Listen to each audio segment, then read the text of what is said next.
राम जी लंका पर विजय प्राप्त करके आए तो कुछ दिन पश्चात राम जी ने विभीषण, जामवंत, सुग्रीव और अंगद आदि को अयोध्या से विदा कर दिया। तो सबने सोचा हनुमान जी को प्रभु बाद में विदा करेंगे, लेकिन राम जी ने हनुमान जी को विदा ही नहीं किया। अब प्रजा बात बनाने लगी कि क्या बात है कि सब गए परंतु अयोध्या से हनुमान जी नहीं गए। अब दरबार में कानाफूसी शुरू हुई कि हनुमान जी से कौन कहे जाने के लिए। तो सबसे पहले माता सीता जी की बारी आई कि आप ही बोलो कि हनुमान जी चले जाएं। माता सीता बोली, मैं तो लंका में विकल पड़ी थी, मेरा तो एक एक दिन एक एक कल्प के समान बीत रहा था। वो तो हनुमान जी थे जो प्रभु मुद्रिका लेके गए और धीरज बंधवाया की। मैं तो अपने बेटे से बिल्कुल भी नहीं बोलूंगी अयोध्या छोड़कर जाने के लिए, आप किसी और से बुलावा लो। अब बारी आए लखन जी की। तो लक्ष्मण जी ने कहा, मैं तो लंका के रणभूमि में वैसे ही मरणासन अवस्था में पड़ा था, पूरा राम दल विलाप कर रहा था।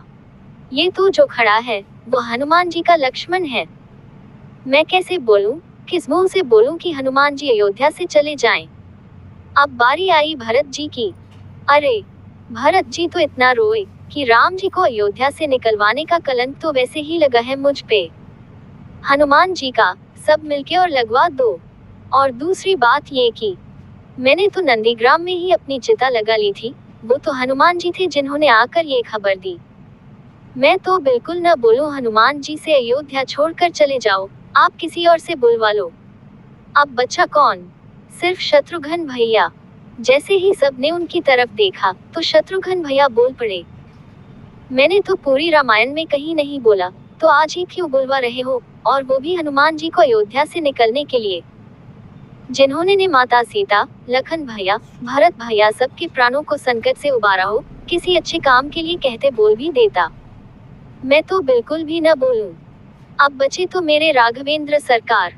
माता सीता ने कहा, प्रभु आप तो तीनों लोकों के स्वामी हो, और देखती हूँ आप हनुमान जी से सकुचाते हैं, और आप खुद भी कहते हो कि आखिर आपके लिए क्या देय है प्रभु। राघव जी ने कहा, देवी कर्जदार जो हूँ हनुमान जी का, इसीलिए तो देवी हनुमान जी का कर्जा उतारना आसान नहीं है, इतनी सामर्थ राम में नहीं है जो राम नाम में है, क्योंकि कर्जा उतारना भी तो बराबरी का ही पड़ेगा ना। यदि सुनना चाहती हो तो सुनो, हनुमान जी का कर्जा कैसे उतारा जा सकता है। पहले हनुमान विवाह करें, देवी तना आसान नहीं है हनुमान जी का कर्जा चुकाना।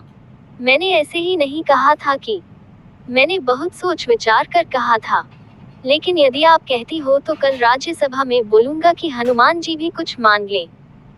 दूसरे दिन राज्यसभा में सब एकत्र हुए, सब बड़े उत्सुक थे कि हनुमान जी क्या मांगेंगे और राम जी क्या देंगे। राघव जी ने कहा, हनुमान सब लोगों ने मेरी बहुत सहायता की और मैंने सबको कोई न कोई पद दे दिया। विभीषण और सुग्रीव को क्रमशः लंका और किष्किंधा का राजपद, अंगद को युवराज पद। तो तुम भी अपनी इच्छा बताओ। हनुमान जी बोले, प्रभु आपने जितने नाम गिनाए उन सबको एक एक पद मिला है, और आप कहते हो।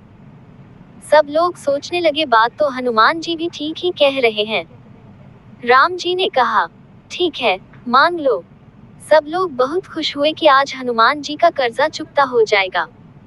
हनुमान जी ने कहा, प्रभु जो पद आपने सबको दिए हैं उनके पद में राजमद हो सकता है, तो मुझे उस तरह के पद नहीं चाहिए जिसमें राजमद की शंका हो।